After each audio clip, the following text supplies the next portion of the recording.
Nesse vídeo de hoje eu vou te mostrar 4 regras que vão mudar drasticamente a sua forma de ver o xadrez. Basicamente, você vai aprender aqui até o final desse vídeo 4 perguntas que eu sempre faço nas minhas partidas e ensino para os meus alunos do Chessflix, que fazem você entender o que está acontecendo na posição e, consequentemente, tomar a melhor decisão, conseguir encontrar o melhor lance. Então, fica bem ligado até o final desse vídeo, que vai fazer uma diferença bem grande no seu xadrez. Começando então pela regra de número 1, que eu vou te mostrar aqui nesse primeiro exemplo, que foi tirado de uma partida minha, que eu joguei em 2018 contra o Krikor. Eu tava de pretas, numa posição de uma siciliana. Foi uma partida que a gente jogou num aberto do Brasil, em Teresina, em 2018. E nesse momento jogam as brancas e ele acabou de fazer o lance dama D3.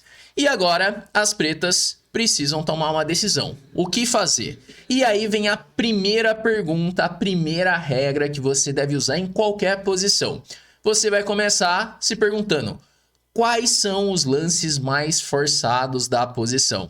Sempre fazer essa pergunta. Você vai buscar lances que criam ameaças imediatas, como cheques, ameaças de mate, capturas de peça ou lances que ameaçam peça.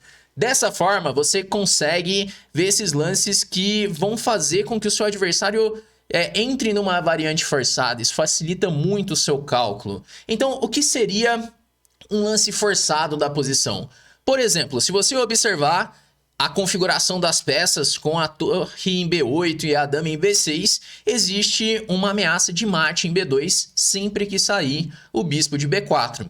Então começa a surgir alguns candidatos, como por exemplo, tirar o bispo para A3, que já ameaça a dama por B2 mate. É uma ameaça muito forçada. Quando você ameaça mate, seu adversário, em tese, ele vai ter que defender, pelo menos deveria defender. Tem também a ideia de bispo C5, tem também a ideia de bispo D6, tem também a ideia de bispo E7. Todos esses lances criam a ameaça de mate. E agora a questão é avaliar qual deles é o mais forte. Mas buscar os lances forçados já te dá muitas ideias do que fazer na posição. E, consequentemente, facilita o seu cálculo de variantes. Por isso você sempre começa buscando os lances forçados.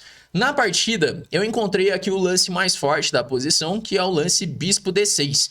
E depois desse lance, eu já consigo ganhar um peão, porque eu ameaço dama toma B2 mate e ameaço também bispo toma F4. Então, basicamente, é um ataque duplo. Aqui ele seguiu com cavalo A4, atacando a minha dama, defendendo então B2, só que eu tenho dama B4. E daí eu crio mais uma ameaça, percebe? Sempre buscando os lances que criam ameaças. Eu ataco aqui o cavalo de A4 e continuo atacado o peão de F4 também. Ele jogou com E5, bispo E7, só que agora a dama ela continua atacando 2 pontos ao mesmo tempo.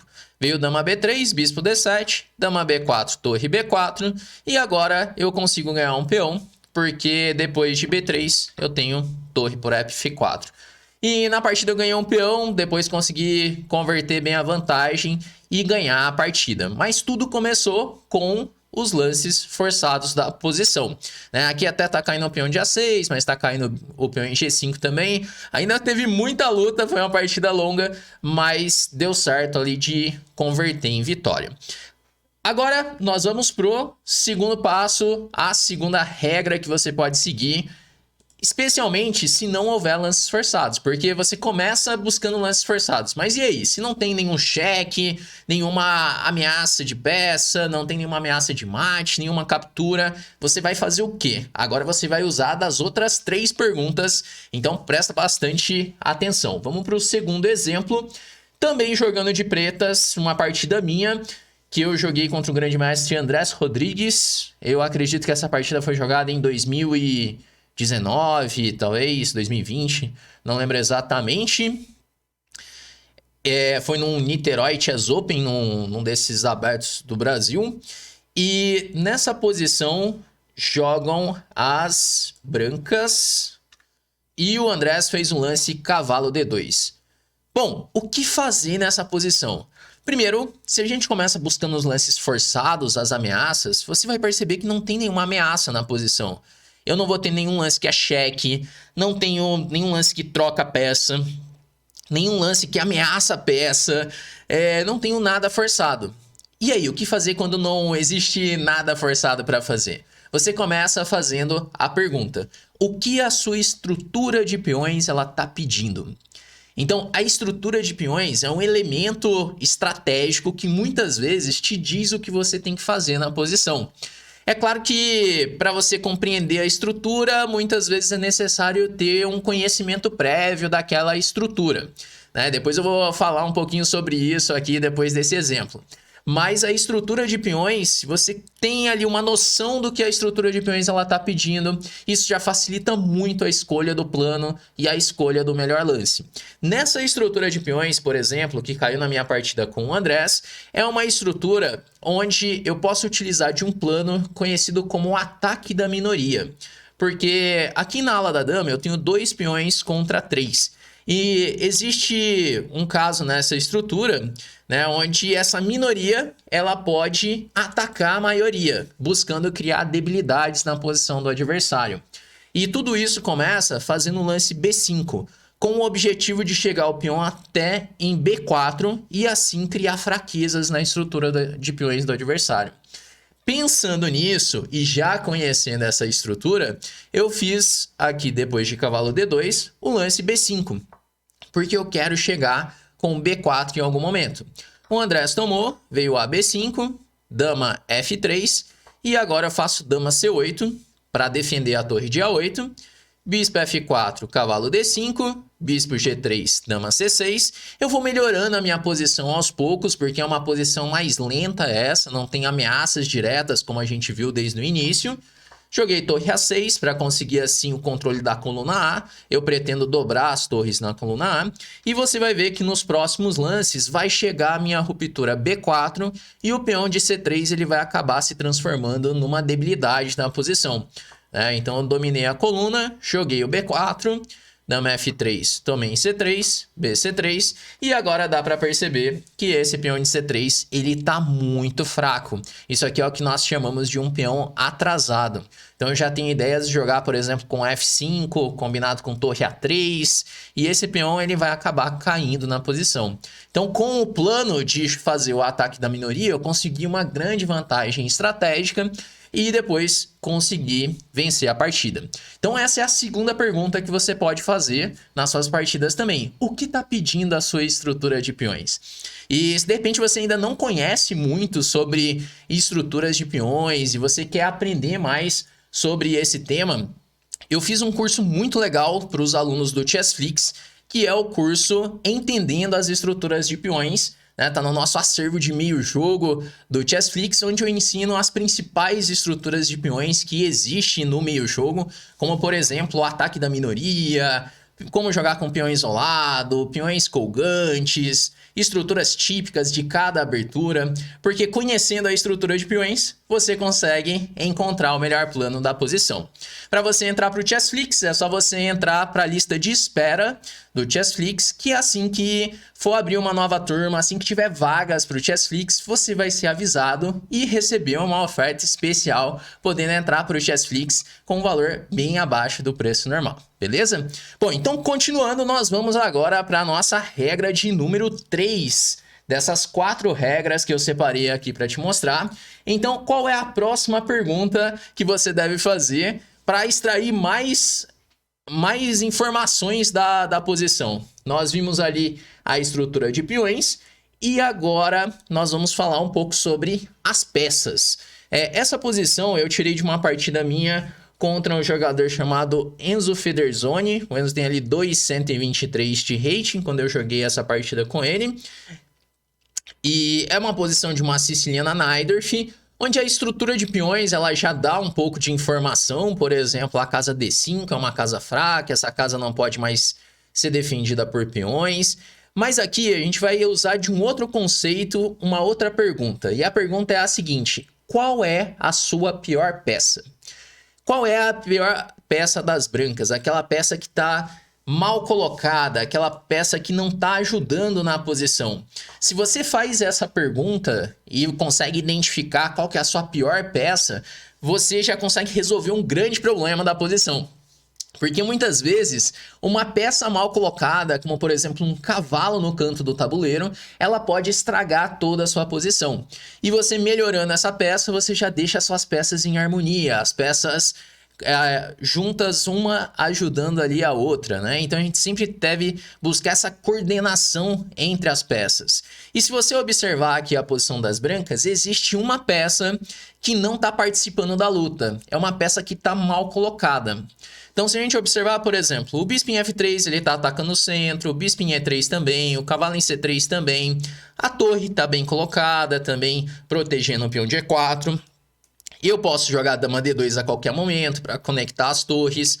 A torre em A1 não é assim a casa ideal para a torre, mas ela tá fazendo ali o papel dela, que tá defendendo ali o peão de A5. Pode ser que quando comece a abrir mais a posição, essa torre entre em jogo. Mas tem uma peça que tá muito mal colocada, que é o cavalo de B3.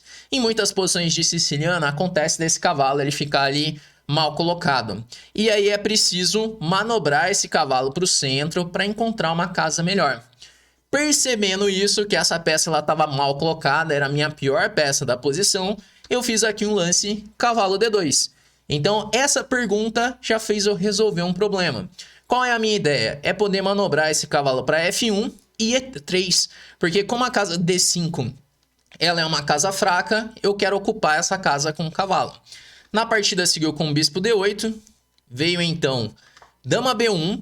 Bom, esse é um lance um pouco misterioso, que é um pouco mais difícil de explicar.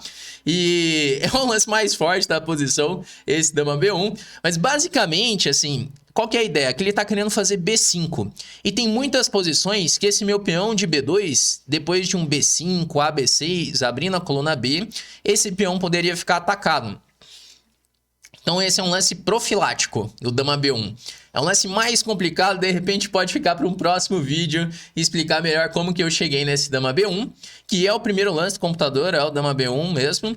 Ele jogou dama 8, que é um lance bem esquisito já, ele tá querendo fazer um B5, talvez inspirado na ideia do dama B1, ele fez o dama 8, mas a dama ela acaba ficando bem mal colocada. Eu melhorei a minha torre, vindo para D1, veio o B5, A, B6, bispo B6, a dama tá mal colocada aqui porque abriu a coluna A, agora, além do peão de A6 ser uma debilidade, a dama ela tá ali no raio-x da torre, né? Então seguiu cavalo F1, bispo E3, cavalo E3, e depois de alguns lances, o meu cavalo ele finalmente chegou na casa E3 e depois ele acabou indo para a casa D5. Aqui, por exemplo, o branco já tem uma vantagem posicional e essa vantagem ela foi só aumentando nos próximos lances, até conseguir chegar com aquele forte cavalo na casa D5. Depois consegui vencer essa partida. Então, segunda regra, qual a sua pior peça? Que isso já vai te dar informação de como melhorar a sua posição. E agora nós vamos para o exemplo de número 4, que nós vamos para a quarta pergunta e a quarta regra que você pode usar, que é a seguinte: você vai se perguntar, qual é o plano do meu adversário? E essa talvez seja a regra mais importante, porque muitas vezes se você identifica o que o seu adversário quer fazer, você já sabe qual deve ser o seu lance, que você basicamente vai prevenir a ideia do seu adversário, ou então pelo menos está um passo à frente do seu adversário. Por exemplo, essa é uma posição de uma partida que eu joguei de brancas contra o grande mestre Fear. Essa partida foi uma partida que nós jogamos em Natal, no Zonal 2.4, foi o torneio que eu e ele, nós classificamos ali para a Copa do Mundo. E em uma das rodadas, não lembro exatamente qual rodada ali, mas pro final do torneio, eu joguei essa partida contra o Fear, tava de brancas, e a abertura não deu muito certo, né? Saí uma posição que ficou ali entre igualdade, talvez até uma leve vantagem ali para ele. E é uma posição um pouco delicada, porque se eu começar a jogar muito passivo essa posição, se eu não entender bem as ideias dele, ele pode me apertar bastante nesse final. E aqui o Fear jogou rei E7 e ele tem uma ideia que pode ser bem incômoda nessa posição. Aqui o desafio não é encontrar como melhorar a nossa posição. Primeiro o desafio é encontrar qual é o plano do adversário. E aqui o plano, ele lembra muito aquela minha partida contra o Andrés. Lembra do ataque da minoria que eu mostrei, onde 2 peões atacam 3 para criar debilidades? Então, nessa posição, o Fear tem esse plano também. Inclusive, seria mais forte ao invés de rei E7 ter buscado esse plano imediatamente. Ele pode buscar aqui jogar com A5 e B4, com o objetivo de criar debilidades na ala da dama. Porque se de repente eu fico com um peão fraco aqui em C3, ele pode começar a pressionar esse peão, dobrar na coluna C, o bispo é superior ao cavalo. Então, percebendo isso, eu preciso buscar algo para impedir a ideia do meu adversário e tentar também melhorar as minhas peças. Pensando nisso, eu encontrei o lance B4. Qual que é a ideia desse lance? Ele tem duas ideias. A primeira é que eu consigo paralisar a ideia do meu adversário. Ele não consegue mais fazer o A5 e B4. Então não tem mais o ataque da minoria. E uma segunda ideia é que eu consigo melhorar o meu cavalo. Porque depois de B4 existe a casa C5 e eu tenho ali um ponto de apoio para o meu cavalo. Por mais que ele tente ali atacar o peão de C, eu jogo agora o cavalo para C5 e beleza. Meu cavalo tá segurando as pontas e tá atacando também o peão de A6. E depois desse lance, eu já consegui uma igualdade na posição. Ele jogou o A5, BA5, torre A8, cavalo B4, torre A5, rei B2. Apesar de ter aqui os peões fracos de A2 e C3, é muito difícil dele conseguir atacar os peões.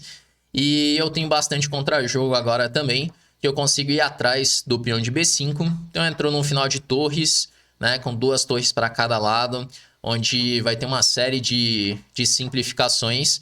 Né? Ele não consegue atacar os peões porque eu consigo ativar e já atacar o peão de B5 também. Né? A partida seguiu mais alguns lances, mas acabou terminando em empate. Bom, então essas são as 4 regras que eu queria te mostrar durante esse vídeo. E eu tenho certeza que se você começar a fazer essas perguntas, isso vai ajudar bastante a tomar as melhores decisões. E aí você vai aperfeiçoando. Quanto mais conhecimento você tiver em cada um desses temas, mais fácil é para tomar as decisões, beleza? Bom, espero que você tenha curtido esse vídeo de hoje, tenha aprendido mais. Me conta nos comentários o que você achou, esse feedback aqui seu é muito importante. Quero saber o que a galera do canal tá achando aqui dos vídeos, está conseguindo aprender bem também. Então deixa aqui nos comentários, se você curtiu, deixa aquele like aqui no vídeo também. E a gente se vê no nosso próximo vídeo do canal.